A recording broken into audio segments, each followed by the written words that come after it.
Hello folks, Adam Sawyer, professional gentleman of leisure here, and it is my honor to bring you the next in the Northwest Travel and Life magazine Inside the Story series. And if you weren't able to ascertain from the title of the series, this is essentially where authors like myself of some of the popular Northwest Travel and Life magazine stories, we go beyond the print version and kind of bring you, well, I guess behind the scenes or inside the story of the story that we penned or authored. And what's really cool about this format is that, we're not restricted by the written word. Not that there's anything wrong with the written word, but a lot of times you've got word count, or you're kind of restricted by the theme of the story, or sometimes even, there's things you wanted to put in there, but you didn't have the word count or the time, or things that you discovered on a return trip, which is the case in this particular story today. So, Coos Bay. I wrote a getaway story for the magazine about Coos Bay a couple of years ago, and I've had the privilege of going down there several times. And Coos Bay again, I say this a lot, but one of my favorite places in the Northwest, and particularly it's on the southern Oregon coast. And the bounty of Coos Bay, it typifies everything about the Oregon coast that I love. So the seafood, the fresh approaches that a lot of the chefs and the restaurants there take with that seafood, our ability to get out there and catch it ourselves. Outdoor recreation, it has some of the most spectacular scenery with regards to the actual natural coastal features, waterfalls that you can hike to, et cetera, et cetera. And there's some wonderful places to stay, things to see and do. And so let's jump into the story here. I do have some notes because I want to hit on some of the higher level things that I wrote about in the getaway. And then bring in some personal stories, some things behind the scenes. So the first thing I want to touch on is the outdoor recreation of the area. So in the Bay, there are like three kind of back-to-back state parks. And a lot of times people get those confused or just kind of glom them all together, which is easy to do. But Sunset Bay State Park, Shore Acres, Cape Arago, they're all kind of in there together, and there's some wonderful hiking in there. And as a matter of fact, you can kind of start at Sunset Bay and make your way through Cape Arago and over to Shore Acres and do kind of like this modified loop. And so not only is that a good outing and a good leg stretch, but you get to see what is arguably the most spectacular coastal scenery anywhere in the Northwest at Cape Arago or Shore Acres State Park. So everyone loves the coast in the summer. One of the great things about Coos Bay is wintertime. That's where storm watching, it's the epicenter for storm watching in the Northwest. You've probably seen videos online of these massive waves crashing into those tilted kind of sandstone massive cliffs jetting out and just erupting with hundreds of waves, 100 feet in the air, and people just kind of standing back and taking it all in. So the best spot for storm watching in the Northwest. But during the summer, a lot of those areas are exposed and safe to explore. And there's a ton of not just human history at the state parks there, with regards to, the lumber baron's mansion that used to be there. There's also World War II bunkers that you can visit, the observation bunkers that are still there that you can hike along to. But you have just that spectacular geology. So any geology buff is going to go nuts over this place for numerous reasons. But it's all explorable at a safe distance. And then for photography, there's a million and one different ways that you can approach, and it changes based on the season, the time of day, where the pools of water have gathered. It's just a spectacular area for so many reasons. One of my favorite places to hike. Another of my favorite places to hike also happens to be in Coos Bay, but for totally different reasons. I'm going to butcher this, so I'm going to read it. The South Slough National Estuarine Research Reserve, or as the locals call it, just the South Slough, is a extremely varied, diverse landscape where you get to hike along boardwalks, through the actual sloughs, an estuary environment. You also get into mixed forest. There's a lot of different options there. It's great for wildlife viewing. It's almost never crowded. It's never been crowded when I've gone. It's kind of one of those, and I hate to use an overused phrase, but an under the radar or hidden gem kind of place where it's mostly locals. And if you go, especially on a weekday morning, you're not going to have to contend with a whole lot of people. There is a visitor center there, which I'm pretty sure the last time I checked is still closed at the moment. But hopefully as things keep coming online, it's a great visitor center that we're hoping will be open again in the near future, if not next year, or hopefully by the time you have a chance to get down there. Another huge cornerstone, I guess, for outdoor enthusiasts in the area is Silver and Golden and Silver Falls State Park. Now, it's not the Silver Falls State Park that you might have heard of, Trail of 10 Falls, east of Salem area, up in the Cascade foothills there. Totally different. Two major waterfalls there, Golden and Silver Falls, but they're extremely unique, and the hiking in there is through some very impressive old growth. It's great in fall, great in summer, but there's also, again, some really cool human history there. And if you have the chance to kind of, you can take the old wagon trail, essentially is what it was, or wagon road up above Golden Falls, which had to have been a severely white knuckle ride for anyone who was making the journey at the time. One of my personal favorite experiences that I've had on the Oregon coast was I got to stay at, it's the falls below the lodge, or the lodge below the falls?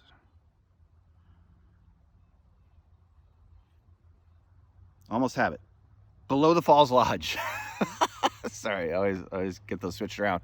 The Below the Falls Lodge is the last available lodging right before the state park there. It's only about a mile from the state park. But man, having the opportunity to stay at this little kind of, it's like a VRBO or kind of Airbnb vacation rental. Looks like a little hobbit cottage right on the river there, and to be able to stay there and listen to the river and be able to visit the falls first thing in the morning is a memory I will always cherish. In addition to the hiking and the sightseeing and the geology that you can take in by foot, there's a lot of great kayaking and paddleboarding that you can do in the sloughs and the bays throughout the entire Coos Bay area. You can actually do kayak fishing, which is something I've yet to do, but I really want to try it. I've seen people out there doing it. So kayaking and paddleboarding is a great thing. When it comes to fishing or going out onto the boats, or crabbing or clamming for that matter, everything kind of centers around the small little town there of Charleston, or the Charleston Harbor, which is down there part of the bay. You can go to a number of places to get permits or license. Well, my favorite place is the Basin Tackle Shop in Charleston. They will get you set up and equipped with a heaping helping of humor along the way. I had the privilege of getting some crab pots from those folks and going right out to the dock and tossing crab pots and catching Dungeness crab for the first time in my life. And it was quite an experience. Luckily, there was someone there to kind of help teach me the process and get the whole measuring squared away. But while you are in Charleston, I would be completely remiss to not mention a place called Davy Jones Locker. Sorry, squirrels are throwing things at me. Davy Jones Locker is a grocery/deli right there in Charleston, small little couple block area of Charleston. And they have everything you could ever hope for. And I mean this, it's not big, and just a couple aisles. It's almost like a glorified convenience store.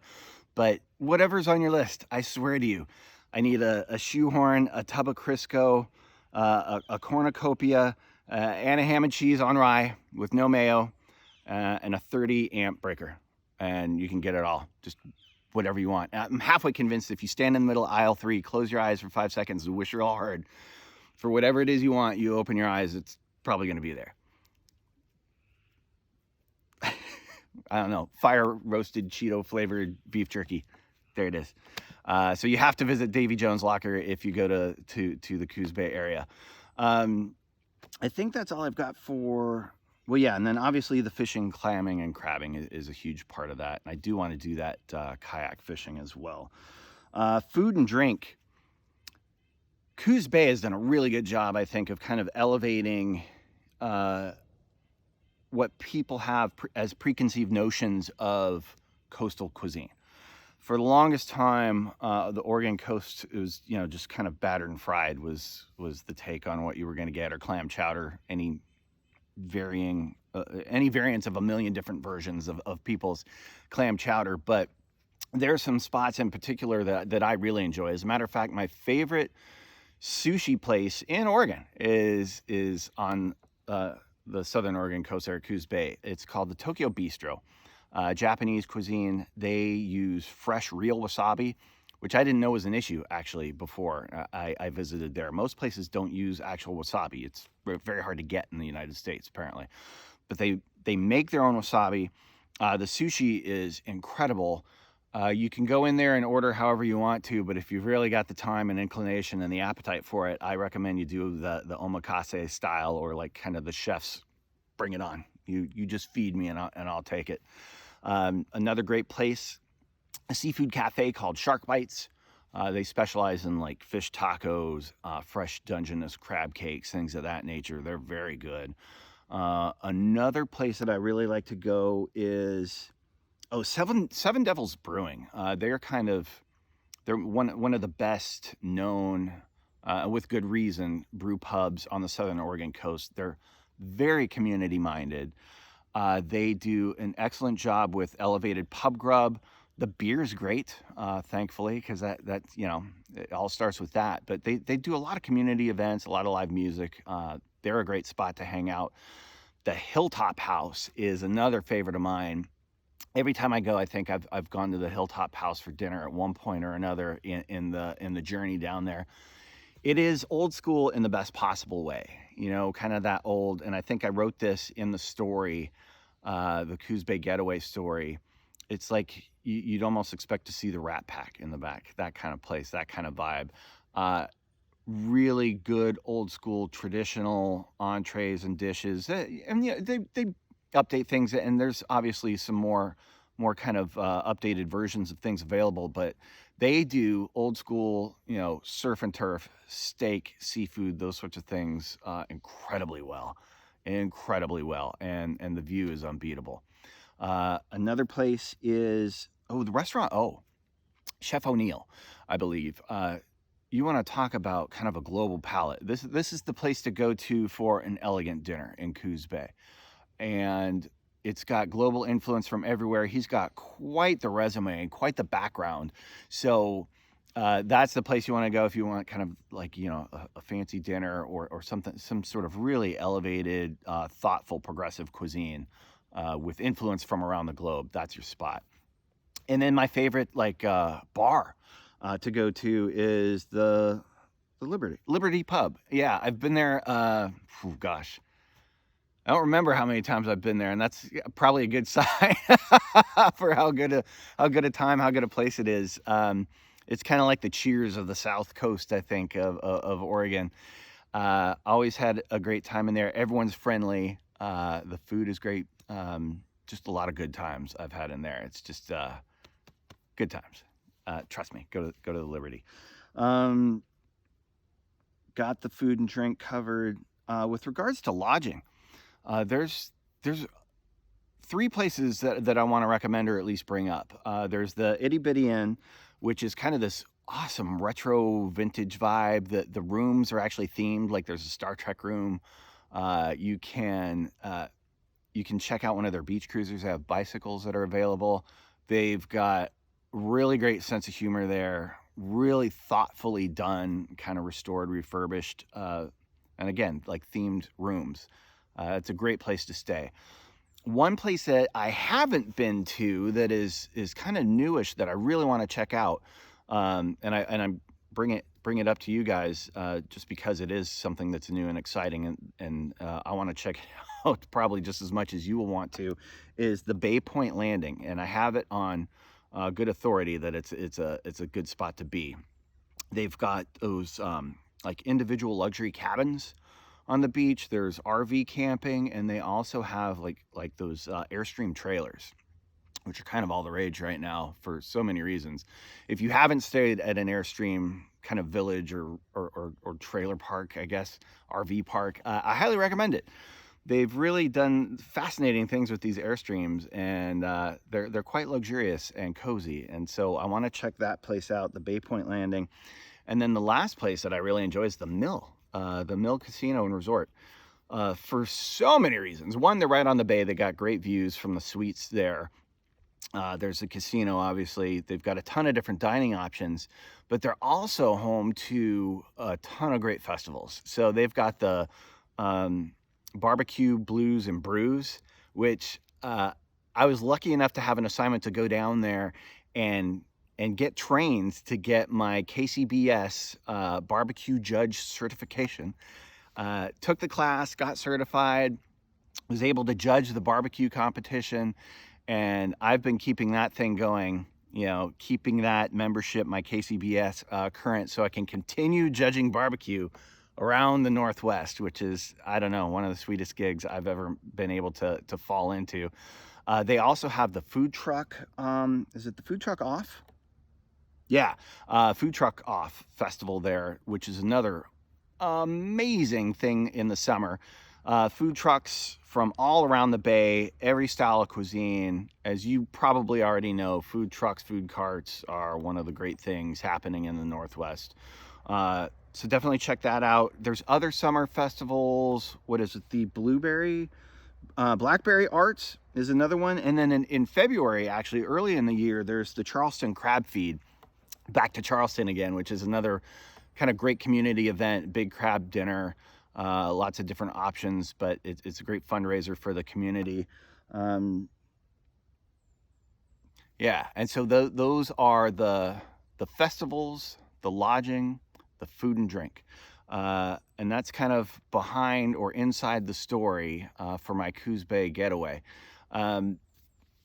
If you haven't had the opportunity to check it out on newsstands, Northwest Travel and Life magazine. Or if you did want to read the story or any other stories about the getaways that myself and other authors have penned throughout the years, you can go to nwtravelmag.com, and they'll have this story, my story, all sorts of stories online. So thanks for letting me take you inside the story, and we hope to see you again soon.